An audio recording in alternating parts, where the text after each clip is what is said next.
Palabras de fuego. Reflexiones sobre Jesús de Nazaret. Capítulo 1. Bendición tras bendición. Juan 1.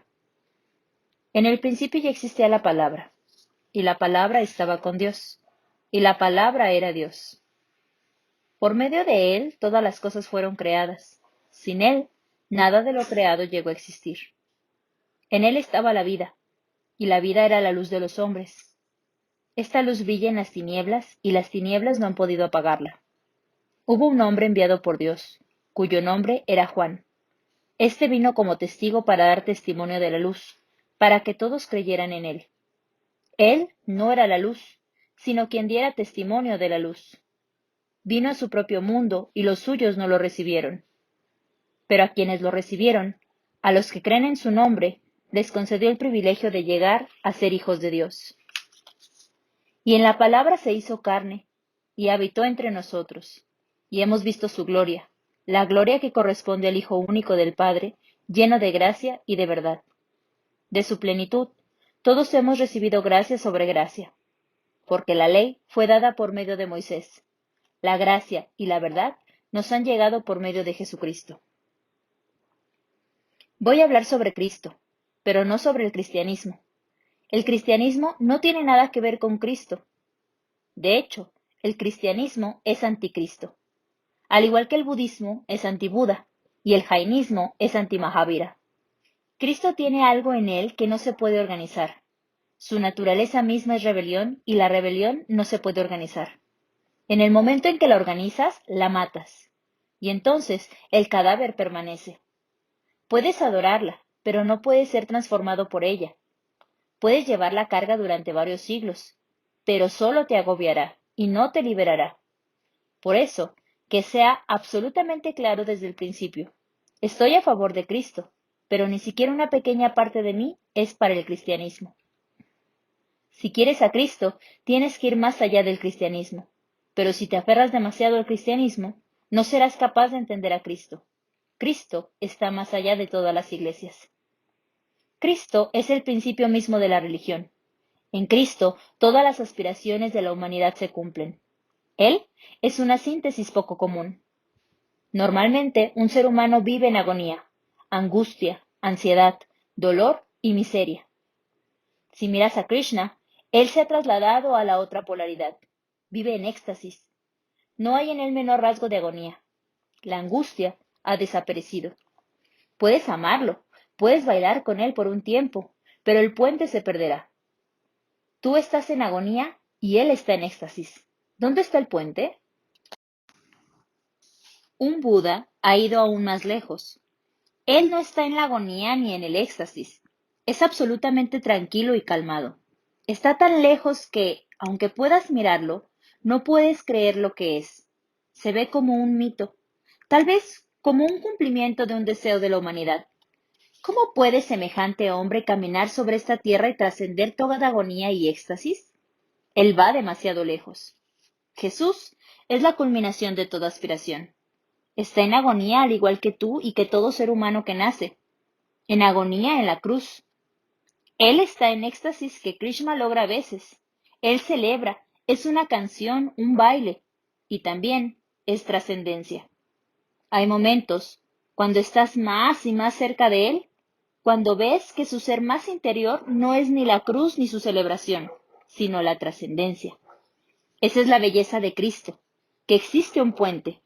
Puedes acercarte a él y él puede llevarte hacia lo desconocido, con tanta lentitud que ni siquiera te darás cuenta. Al cruzar la frontera, al pasar de lo conocido a lo desconocido, cuando el mundo desaparece y aparece Dios, puedes confiar en Él porque Él es muy semejante a ti y sin embargo es muy diferente. Puedes creer en Él porque Él es parte de tu agonía y puedes entender su idioma. Por eso Jesús se convirtió en un gran hito en la historia de la conciencia. No es una simple coincidencia que el nacimiento de Jesús se haya convertido en la fecha más importante de la historia. Tiene que ser así. Antes de Cristo, había un solo mundo. Después de Cristo, ha existido un mundo totalmente diferente, una demarcación en la conciencia del hombre. Hay tantos calendarios, tantos caminos, pero el calendario que se basa en Cristo es el más significativo. Con él, algo ha cambiado en el hombre. Con él, algo ha penetrado en la conciencia del hombre. Buda es hermoso, magnífico, pero no de este mundo. Krishna es adorable, pero aún falta el puente. Cristo es el puente, y por lo tanto he optado por hablar sobre él. Pero recuerda siempre que no estoy hablando sobre el cristianismo. La Iglesia siempre es anticristo. Cuando intentas organizar una rebelión, esta tiene que ser subsidiada. No puedes organizar una tormenta. ¿Cómo puedes organizar entonces una rebelión? Una rebelión es verdadera y viva solo si es un caos. Con Jesús, un caos entró en la conciencia humana. Ahora, la organización no se debe hacer en el exterior, en la sociedad. El orden tiene que ser llevado al núcleo más íntimo de tu ser. Cristo ha traído un caos. Ahora, tienes que nacer totalmente nuevo a partir del caos, de un orden proveniente de lo más íntimo. No una iglesia, sino un hombre nuevo. No una nueva sociedad, sino una nueva conciencia humana. Ese es el mensaje.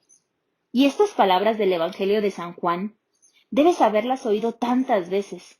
Debes haberlas leído tantas veces que se han vuelto casi inútiles, sin sentido, insignificantes, triviales. Han sido repetidas tantas veces que ya no suenan campanas dentro de ti cuando las escuchas. Pero estas palabras son tremendamente potenciales. Es posible que hayas perdido el significado de ellas, pero si eres un poco alerta y consciente, podrás recuperar el significado de estas palabras. Será difícil recuperar el sentido, así como también es difícil ganarle tierra al mar. El cristianismo ha cubierto estas hermosas palabras con tantas interpretaciones que la frescura original se ha perdido. Se ha perdido a través de la boca de los sacerdotes que simplemente repiten como loros sin saber lo que dicen. Sin saber, sin dudar, sin temblar ante el carácter sagrado de estas palabras. Ellos están repitiendo simplemente palabras como robots mecánicos. Sus gestos son falsos porque todo ha sido previamente ensayado. Una vez me invitaron a una universidad teológica cristiana. Me sorprendió cuando me llevaron a conocer sus instalaciones. Es una de las mayores facultades de teología en la India. Cada año preparan de 200 a 300 sacerdotes y misioneros cristianos allí, luego de estudiar 5 años. Y les enseñan todo, incluso a ponerse de pie en el púlpito, cómo hablar, dónde hacer más énfasis, cómo mover las manos. Todo tiene que ser enseñado. Pero entonces todo se vuelve falso, pues la persona solo hace gestos vacíos. Estas palabras son como el fuego, pero después de varios siglos de repetición, de repetirlas como un loro, una gran cantidad de polvo se ha acumulado alrededor del fuego. Mi esfuerzo será descubrirlas de nuevo. Debes estar muy atento, porque estaremos recorriendo un camino bien conocido de una manera muy desconocida, recorriendo un territorio muy conocido con una actitud muy diferente y totalmente nueva. El territorio ya no será nuevo. Me esforzaré en darte una nueva conciencia para verlo. Me gustaría prestarte mis ojos para que puedas ver las cosas viejas bajo una nueva luz. Y cuando tienes nuevos ojos, todo se hace nuevo. Escucha. En el principio ya existía la palabra, y la palabra estaba con Dios, y la palabra era Dios. Los Upanishad pueden ser pobres, los Vedas pueden estar celosos. En el principio ya existía la palabra. ¿Qué significa cuando el Evangelio dice en el principio? Los cristianos lo han estado interpretando como si, en el principio, significara que hubo un comienzo. Han estado utilizando e interpretando estas palabras en el principio como si mostraran algo sobre el principio de los tiempos. Pero sin tiempo, ¿cómo puede haber un principio? Para empezar, el tiempo será necesario en primer lugar. Si el tiempo no existía, ¿qué quieres decir entonces con en el principio? En el principio es parte del tiempo y no puede precederlo, así que en el principio no quiere decir que hubo un día en que Dios creó al mundo. Eso es completamente absurdo. En el principio es solo una manera de hablar. En el principio no significa en un principio en absoluto, porque nunca ha habido un comienzo y no puede haber un fin. Dios es eterno. y su creatividad es eterna. Siempre ha sido y siempre será así. Desde hace varios siglos ha existido una gran controversia debido a estas palabras. En el principio. Incluso ha habido sacerdotes y obispos necios que han tratado de fijar la fecha exacta. Dicen que el mundo comenzó 4004 años antes de Cristo, un cierto lunes. ¿Y qué estaba haciendo Dios antes de eso? La eternidad no tiene que haberle precedido. 4000 años no es nada. ¿Qué estaba haciendo Él antes de eso? ¿No hacía nada en absoluto? Entonces, ¿por qué habría de iniciar la creación de repente en una fecha determinada? Esto ha sido un problema, pero el problema surge debido a una interpretación errónea. No, en el principio es solo una manera de hablar. Uno tiene que empezar desde algún lugar. El Evangelio tiene que empezar desde algún lugar. La vida es la eternidad. La vida nunca comienza a partir de ningún lugar. Pero cada historia tiene que empezar y cada sagrada escritura tiene que empezar. Tenemos que elegir una expresión determinada de manera arbitraria y no se podía elegir una mejor en el principio. En el principio quiere decir que simplemente no sabemos. Pero Dios ha sido creativo desde el principio, si es que hubo algún principio. Permítame tratar de decirlo de un modo diferente. Dios es la creatividad. Puedes utilizar la palabra Dios. De hecho, el mismo Evangelio no quiere utilizar la palabra Dios. En el principio ya existía la palabra y la palabra estaba con Dios y la palabra era Dios.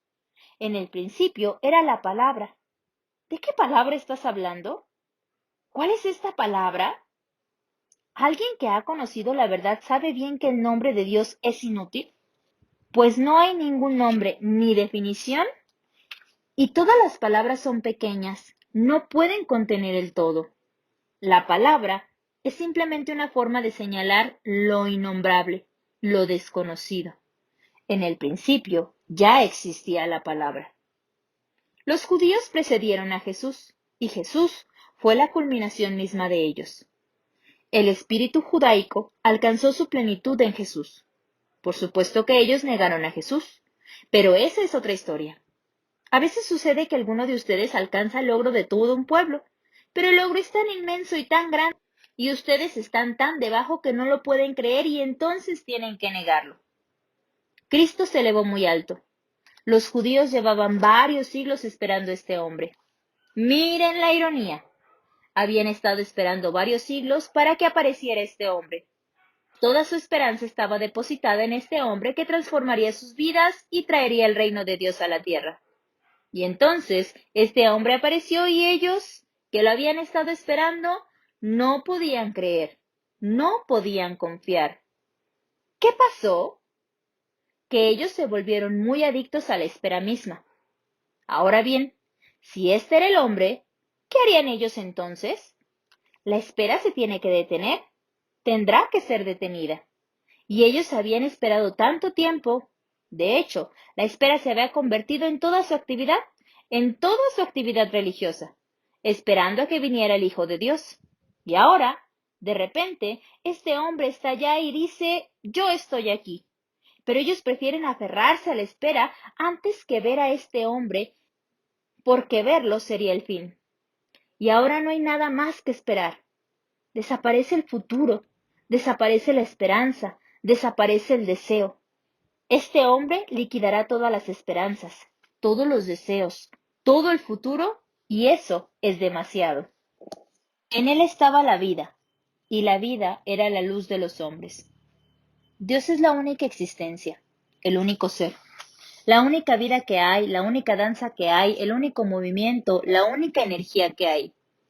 En el océano y las olas, en el mundo ilusorio y en la verdad, en los sueños y en el soñador, la única energía que hay es Dios.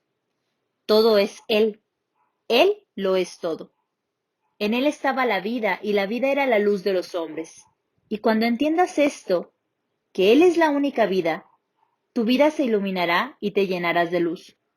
Dios es vida. Si entiendes esto, toda tu vida se llenará de luz. Y la vida de Dios se convertirá en luz en tu entendimiento. Cuando su vida se refleja en tu interior, se convertirá en luz. Esta luz brilla en las tinieblas y las tinieblas no han podido apagarla. Y la luz brilla a tu alrededor. La vida está en todas partes, en el ave, en el árbol, en el río. La vida está a tu alrededor. No hay nada más.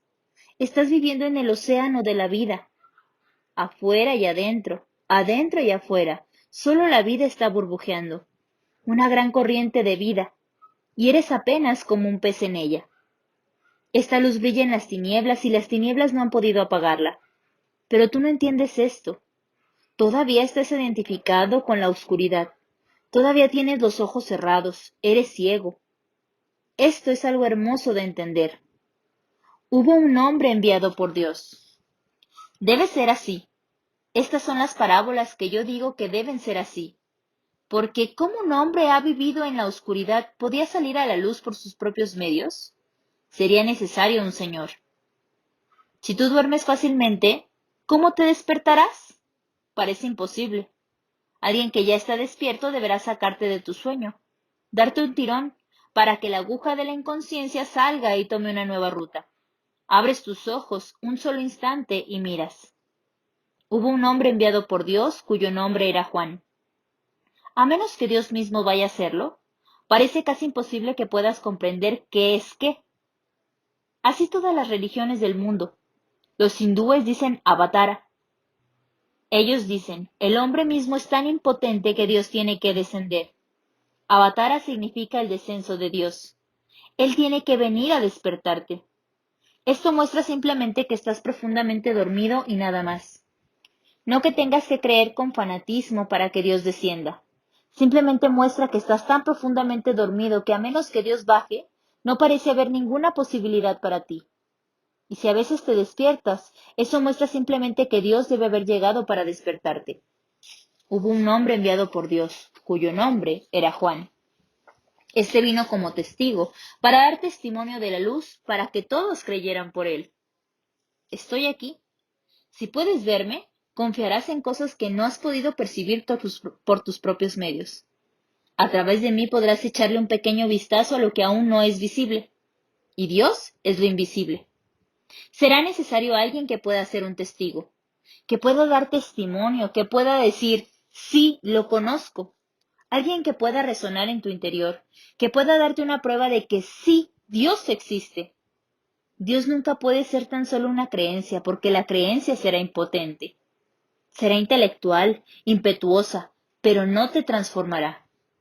Puedes albergar esa creencia durante toda tu vida, pero solo será una parte de tu depósito de chatarra y no producirá ningún cambio en ti. La confianza, la fe es diferente. La creencia es intelectual, la confianza es existencial. Pero, ¿cómo llegas a la confianza a menos que te acerques a un hombre que puede dar testimonio, que puede decir sobre sus mayores profundidades del ser que sí, Dios es? Si te permites ser vulnerable a Él y su ser mueve algo dentro de ti, entonces nacerá la confianza. Este vino como testigo. Juan se convirtió en un testigo, para dar testimonio de la luz. Él ha conocido la luz, ha venido de la luz. Y recuerda, todo aquel que conoce la luz, también sabe que proviene de la luz, porque no hay otra manera de estar aquí. Es posible que no lo sepas, pero tú también vienes de la luz. Esa es la fuente misma, la semilla y la fuente de toda la vida. Es probable que no lo sepas, que hayas olvidado de dónde vienes. La fuente está tan lejos que no la recuerdas en absoluto, pero percibirás la luz de inmediato en tu interior y comprenderás que yo vengo de Él. De hecho, Él se dará cuenta de inmediato de que yo soy Él. Mi Padre y yo somos uno. Como es arriba, es abajo. Él dirá, así como lo han afirmado los videntes de los Upanishads, Aham Brahmasmi, yo soy ese. O él dirá, como Mansor, Analkak, que yo soy la verdad. O como Jesús, mi Padre y yo somos uno. Jesús dice, si confías en mí, habrás confiado en Él, que me ha enviado. Si me amas, habrás amado a quien no conoces. Este vino como testigo para dar testimonio de la luz, para que todos los hombres creyeran por lo que él decía. Juan es una puerta, una ventana, de quienes pueden tener una visión de las lejanas cumbres del Himalaya. Él no era la luz, sino quien diera testimonio de la luz. Esto tiene que ser entendido. Esta es una de las cosas realmente importantes. Cada vez que viene un hombre como Jesús, siempre estará precedido por alguien que prepare el terreno. Tiene que ser así porque se necesita un terreno preparado. La vida es una profunda continuidad. Todo está relacionado en un todo. Juan vino a preparar el terreno porque había mucha maleza.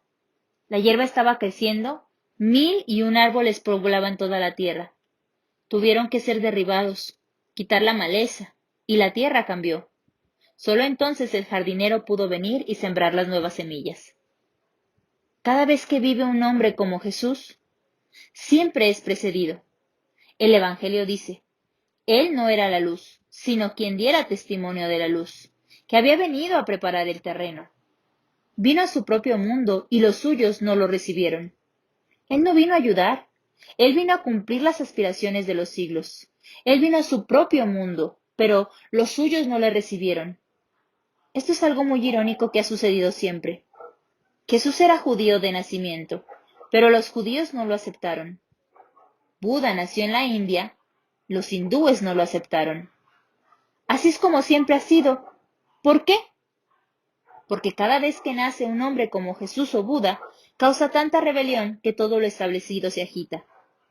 Un hombre común vive en el pasado, pues para el hombre común el pasado es más importante para él que ya establecido y se ha arraigado. Él tiene mucho en juego y ha invertido mucho en el pasado. Por ejemplo, si yo te digo que la forma en la que has estado orando no es la adecuada y tú has orado así desde hace 50 años, hay muchas cosas en juego. Créeme, será creer que tus 50 años han sido inútiles. Créeme, será descreer que esos 50 años de tu propia vida. Créeme, será creer que has sido un tonto durante 50 años. Eso es demasiado. Tú pelearás, te defenderás. Y cuando se trata de un pueblo que lleva miles de años haciendo ciertas cosas, y entonces viene Jesús, pone las cosas al revés y todo vuelve a ser un caos. Él derriba todo lo establecido, trastoca todo lo que se tenía como muy importante, crea confusión. Él tiene que hacerlo porque Él ha traído lo correcto. Sin embargo, tú has creído desde hace muchos siglos que algo más era lo correcto, que elegir a Jesús o a tu extenso pasado. ¿Qué elegir? ¿A Jesús o a la tradición? ¿Sabes de dónde viene la palabra tradición? Viene de la misma raíz que la palabra oficio. También viene de la palabra traidor. La tradición es un oficio, es una ocupación, y la tradición es también una traición. La tradición cree en ciertas cosas que no son ciertas. La tradición es una traidora de la verdad. Así que cuando llega la verdad, también llega el conflicto. Puedes ver esto en el siguiente ejemplo. Son jainistas de nacimiento, pero ellos no me aceptan. Puedes ver cristianos, judíos, musulmanes, hinduistas y budistas aquí, pero pocos son jainistas. Les parece imposible aceptarme. Él vino a su propio mundo y los suyos no lo recibieron. Los jainistas están muy en contra de mí. Los hinduistas no tanto, aunque sí un poco. Pero los cristianos no. Los judíos tampoco. Cuanto más lejos vayas, menor es el antagonismo. Yo soy jainista de nacimiento. Los jainistas son una comunidad pequeña, rodeada de hinduistas por todas partes. Ellos son casi hinduistas y por lo tanto son muy antagónicos. Los hinduistas un poco menos, y los mahometanos, los cristianos y los judíos no lo son tanto. Cuanto más lejos vayas, menor será el antagonismo. Por lo tanto, ustedes pueden entender por qué aquí hay tanta gente de tantos países y tan pocos hinduistas. Con ellos hay un problema. Su tradición está en juego. Si me creen, entonces tendrán que perder su tradición. Por eso ustedes podrán ver más personas jóvenes a mi lado, y menos que sean viejas, porque los jóvenes no han invertido en su pasado. De hecho, un joven va en busca del futuro, mientras que un anciano recurre al pasado. Un joven tiene un futuro, un hombre mayor solo tiene un pasado. El futuro es la muerte, toda su vida ya ha pasado. Así que cuando un hombre de 70 años viene a mí, es muy difícil cambiarlo, porque son 70 años peleando contra mí. Cuando un niño de 7 años viene a mí, un pequeño Siddhartha, no hay nada contra lo cual pelear. Él puede entregarse por completo, no hay nada. Él no tiene pasado, solo futuro. Él puede ser aventurero, puede correr el riesgo, no tiene nada que perder. Pero un anciano tiene mucho que perder. Por eso si viene un experto, uno que sepa demasiado sin saberlo, peleará mucho, tendrá toda clase de argumentos y se defenderá. Él tiene mucho que perder. Pero cuando viene un hombre inocente y dice, yo no sé mucho, es un caso fácil. Él está dispuesto a renunciar. Vino a su propio mundo, y los suyos no lo recibieron. Pero a quienes lo recibieron, a los que creen en su nombre, los concedió el privilegio de llegar a ser hijos de Dios. Y la palabra se hizo carne. Muy pocas personas se le acercaron. Juan vivió en el desierto, cerca del río Jordán, alejado de pueblos y ciudades. Las personas que realmente querían ser transformados lo iban a buscar. Muy pocos fueron donde él, pero los que lo hicieron y confiaban fueron transformados, y él preparó el terreno. Estas fueron las primeras personas preparadas a las que Jesús habría de llegar. Y la palabra se hizo carne, y habitó entre nosotros, y hemos visto su gloria, la gloria que corresponde al Hijo único del Padre, lleno de gracia y de verdad. Y la palabra se hizo carne, una de las frases más bellas del Evangelio, y habitó entre nosotros. Jesús es como si la palabra se hubiera hecho carne, como si Dios se hubiera hecho hombre. El secreto se ha revelado, lo oculto se ha descubierto, el misterio se ha convertido en una verdad abierta. Todas las puertas del templo están abiertas, y la palabra se hizo carne y habitó entre nosotros. Juan creó esta situación porque la palabra puede convertirse en carne solo cuando el oyente está listo. Si ustedes están listos, entonces puedo decirles lo que llevo dentro de mi corazón. Si no están listos, será imposible pronunciarla, pues será absolutamente inútil. De hecho, no puede pronunciarse a menos que ustedes estén listos, cuando sus corazones estén listos. Esa disposición traerá la verdad que llevo dentro de mi corazón. Entonces el corazón puede hablar con el corazón. La profundidad puede responder a la profundidad. Juan creó un grupo, un pequeño grupo de personas escogidas que podían confiar, que podían ver con los ojos de la confianza. Solo entonces es posible Jesús. Recuerda esto. Si el oyente está listo, solo entonces la verdad puede ser pronunciada. Yo estuve viajando durante muchos años por este país, durante todo el año, solo para buscar personas que fueran capaces de transformarse a sí mismas de modo que todo lo que llevo dentro de mí pudiera convertirse en carne y ser pronunciado. Ahora la gente me pregunta por qué no voy a ninguna parte. Ese trabajo ya se ha realizado. Ahora, los que están preparados vendrán a mí. Esa es la única manera. Por eso no quiero que las masas y las multitudes vengan acá, porque si vienen, no podré expresar lo que llevo, y me gustaría compartirlo antes de irme. Si ustedes están listos, entonces, y solo entonces, será posible que algo del más allá descienda sobre ustedes. Y la palabra se hizo carne y habitó entre nosotros. Y hemos visto su gloria, la gloria que corresponde al Hijo único del Padre.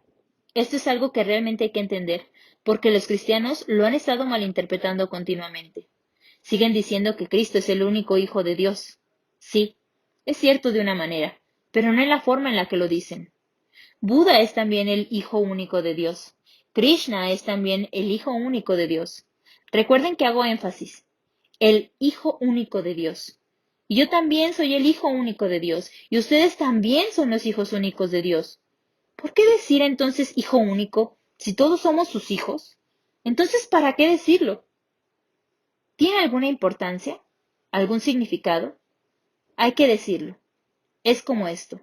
Te enamoras de una mujer y le dices, tú eres la única mujer hermosa del mundo. No es que esto sea cierto, pero sí lo es en un momento determinado del amor. No es un hecho común, es una verdad. Cuando le dices a una mujer, tú eres la única mujer hermosa en el mundo que alguna vez haya existido o existirá jamás, esto no quiere decir que conozcas a todas las mujeres que hayan existido en el mundo, ni que sepas que todas las mujeres que van a existir no serán más hermosas que ella. ¿Cómo puedes saberlo? ¿Cómo puedes comparar? Esto no es un hecho lógico, se trata de una materialización poética. Ese momento del amor no es un asunto de estadísticas. Algunos amantes de la lógica pueden esgrimir el argumento. Espera, ¿conoces a todas las mujeres que existen en el mundo? ¿Has mirado, has buscado y has concluido que esta es la mujer más bella del mundo? ¿Qué estás diciendo? Estás utilizando el lenguaje comparativo. Pero tú responderás, no me preocupan las otras mujeres y no se trata de algo comparativo. No estoy comparando, simplemente estoy afirmando una verdad acerca de mis sentimientos. No es un hecho del mundo exterior, es una verdad de mi sentir interior. Eso es lo que siento, que esta es la mujer más bella del mundo. No estoy diciendo nada sobre ella, estoy diciendo algo acerca de mi corazón. No conozco a todas las mujeres, no es necesario. No es una comparación, se trata de un mero sentimiento y estás tan poseído por ese sentimiento que no expresarlo sería inconveniente. Cuando amas a Jesús, Él es el único Hijo de Dios. Así que esta frase es buena, dice, la gloria que corresponde al Hijo único del Padre, como si fuera el Hijo único de Dios. Los que se enamoran de Jesús consideran que Él es el único Hijo de Dios. No están diciendo nada acerca de Buda o en contra de Buda, no están comparando. Eso es lo que quiero decir cuando digo que Buda también es el único Hijo de Dios, al igual que ustedes. Todos en este mundo somos únicos. Una vez que obtienes la realización interior, eres el Hijo único de Dios, como si toda la existencia existiera para ti y solo para ti. Los árboles florecen para ti, los pájaros cantan para ti, los ríos fluyen para ti, las nubes se acumulan para ti, y tú te conviertes en el único centro de la existencia cuando la alcanzas. O si te enamoras de Buda, o de Jesús, o de cualquiera. Estas afirmaciones de los amantes no deberían tomarse como declaraciones de hecho. Son materializaciones poéticas. No se puede discutir con ellos, no son argumentos en absoluto, ellos afirman algo del corazón. Y la palabra se hizo carne y habitó entre nosotros, lleno de gracia y de verdad. Ahí donde hay verdad, también hay gracia. Ahí donde hay gracia, hay verdad. Trata de entender esto. Solo puedes llenarte de gracia si eres sincero. Si tienes alguna mentira dentro de ti, ella perturbará tu gracia y será tóxica para tu corazón.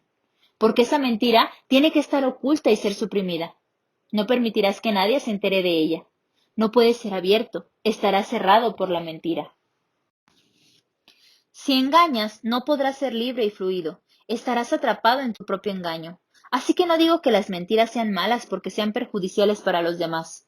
Son malas porque perderás tu propia gracia. Los engaños no son malos porque engañes a los demás. Son malos porque perturbas tu flujo, no fluirás y empezarás a congelarte. Estarás muerto y atascado en muchos aspectos. Tendrás muchos bloqueos en tu ser. Mira a un niño. Todo niño tiene gracia. ¿Cuándo desaparece la gracia? Cada niño trae al mundo gracia. ¿A dónde se va? Al poco tiempo se pierde y entonces todo el mundo se vuelve feo y sin gracia. Es raro que alguien pueda ser tan lleno de gracia como cuando era niño. ¿Qué sucede? ¿Por qué los niños son graciosos? ¿Has visto un niño que pueda decir que sea feo? No, eso no existe. Un niño que sea feo es algo imposible. Todos los niños son hermosos, incondicionalmente hermosos. Ellos están fluyendo y son sinceros. Cuando quieren llorar, lloran. Cuando quieren reír, ríen. Cuando están enojados, están enojados. Y cuando son cariñosos, son cariñosos. Son fieles al momento y no engañan nunca. Pero pronto se enteran de la política. Pronto aprenden que a mamá le gusta que yo sonría. Es más fácil convencerla. Es más fácil manipularla si sonrío. Ese niño pequeño se está convirtiendo en un político. Él espera. Él puede estar enojado por dentro, pero sonríe cuando llega su madre, porque esa es la única manera de conseguir el helado que quiere. Ahora la sonrisa es falsa, y una sonrisa falsa es fea, porque todo el ser no está en ella, es algo fabricado desde el exterior. Entonces más y más cosas serán fabricadas, más y más personalidades se reúnen y la esencia se perderá. Entonces te vuelves feo. La verdad y la gracia siempre van juntas. La verdad es gracia y la gracia es verdad. El Evangelio capta la esencia misma del ser de Jesús, la verdad y la alegría. Él era sincero, profundamente sincero, hasta la médula, completamente, totalmente sincero. Y por eso tuvo problemas. Vivir en una sociedad que es absolutamente falsa, vivir en ella con una sinceridad absoluta es meterse en problema. ¿Y la gracia? Él no era un político ni un sacerdote, simplemente amaba la vida y la vivió. Él no estuvo aquí para predicar nada, no tenía ningún dogma que inculcar, no tenía ideas que forzar a la gente. De hecho, llevó una vida pura, elegante, fluida y era contagioso. Quien quiera que anduviera con él, que entrara en contacto con él, quedaba magnetizado, hipnotizado. Este hombre era un niño inocente. Las personas se sentían atraídas, dejaban sus casas, sus trabajos y simplemente empezaban a seguirlo. No era un predicador y no estaba dándole ninguna revolución política al mundo, ni lo estaba reformando. Simplemente estaba mostrando una manera de vivir fluidamente. Y ese era el problema, pues los judíos son uno de los pueblos más reprimidos del mundo. No son muy expresivos, puritanos y moralistas. Esto se convirtió en un asunto problemático. Ellos viven de acuerdo con los principios, viven de acuerdo con la ley y la ley tiene que ser obedecida. Por supuesto, son personas muy exitosas en el mundo. Si vives de acuerdo con la ley, serás muy exitoso. Si vives de acuerdo con el amor, estarás destinado a ser un fracaso. Es triste, lamentablemente, pero es así. En el mundo, la ley tiene éxito y el amor fracasa. En Dios, el amor triunfa y la ley fracasa. Pero, ¿a quién le importa a Dios? Los judíos son muy respetuosos de la ley, muy buenos ciudadanos y siempre son exitosos donde quiera que estén, porque se rigen por la ley, viven de acuerdo a la aritmética. Por eso obtienen la mayor parte de los premios Nobel en el mundo. Nadie puede competir con ellos. Son muy talentosos, tienen éxito en los negocios. Lo que quiera que hagan en asuntos de política hacen exactamente lo correcto, pero son muy puritanos y formalistas, y tienen una profunda servidumbre con la mente. Viven en una profunda resaca mental. Y Jesús empezó a hablarles sobre la ley. El primer capítulo del Evangelio de Juan dice: Pues de su plenitud todos hemos recibido gracia sobre gracia, porque la ley fue dada por medio de Moisés, la gracia y la verdad nos han llegado por medio de Jesucristo. La ley fue dada por medio de Moisés. Moisés es la base del judaísmo. Era necesario porque a menos que la ley sea establecida, el amor no será posible. La ley es un deber, es una necesidad, pero no es suficiente. Moisés le dio la ley al mundo. La gente era primitiva, inculta, no tenía un sentido de la sociedad. Moisés creó una sociedad y una de las más duraderas, los judíos. Y de hecho, Moisés debe haber sido un gran genio porque él siempre ofreció la ley y los judíos han sobrevivido a todo tipo de catástrofes. Él debió haberles dado una base muy permanente, pero él era un legislador, al igual que Mano fue legislador de los hindúes. Moisés es el Mano de los judíos. Les dio la ley. Permítanme contarles una pequeña historia. Moisés iba caminando y se encontró con un hombre que estaba rezando. Estaba diciendo una oración, no solo absurda, sino que además era un insulto a Dios. Moisés se detuvo. Era algo absolutamente irrespetuoso. Es mejor no rezar que hacerlo de esa manera, porque el hombre estaba diciendo cosas que eran imposibles de creer. El hombre decía, déjame acercarme a ti, Dios mío, Señor mío, y te prometo que limpiaré tu cuerpo cuando esté sucio. Incluso si tienes piojos, te los sacaré. Soy un buen zapatero y te haré unos zapatos perfectos. Estás caminando con unos zapatos tan viejos y tan sucios y nadie se ocupa de ti, Señor mío. Yo te cuidaré. Cuando estés enfermo te atenderé y te daré tus medicamentos. Y soy un buen cocinero. Él decía este tipo de oraciones. Entonces Moisés le dijo, ¡alto! Deja de decir tonterías. ¿Qué estás diciendo? ¿A quién estás hablando? ¿A Dios? ¿Dices que tiene piojos en el cuerpo? ¿Que su ropa está sucia y tú la limpiarás? ¿Que no hay nadie que cuide de él y que tú serás su cocinero? ¿Dónde has aprendido esta oración? El hombre dijo, no la he aprendido en ningún lugar. Soy un hombre muy pobre y sin educación y no sé cómo orar. La he inventado y es lo que sé. Los piojos me causan grandes problemas y él también debe estar en problemas. Y a veces la comida no es buena. Mi esposa no es una buena cocinera y me duele el estómago. Él también debe estar sufriendo. Es solo mi propia experiencia que se ha convertido en mi oración. Pero si sabes una oración correcta, me la puedes enseñar. Entonces Moisés le enseñó una oración correcta. El hombre se inclinó ante Moisés, le dio las gracias, derramando lágrimas de profunda gratitud y se marchó. Moisés se alegró mucho. Pensó que había hecho una buena obra. Miró al cielo para ver qué pensaba Dios de aquello, pero Dios estaba muy enojado. Le dijo, te he enviado para que traigas a los hombres cerca de mí, pero has alejado uno de mis mejores adoradores. Ahora él dirá la oración correcta, pero no será una oración porque la oración no tiene nada que ver con la ley, sino con el amor. El amor es una ley en sí misma, no necesita de ninguna otra. Sin embargo, Moisés era un legislador. Fundó la sociedad y trajo los 10 mandamientos. Los 10 mandamientos han sido la base de todo el mundo occidental, de la religión judía, la cristiana y la musulmana. Las 3 religiones dependen de la ley de Moisés.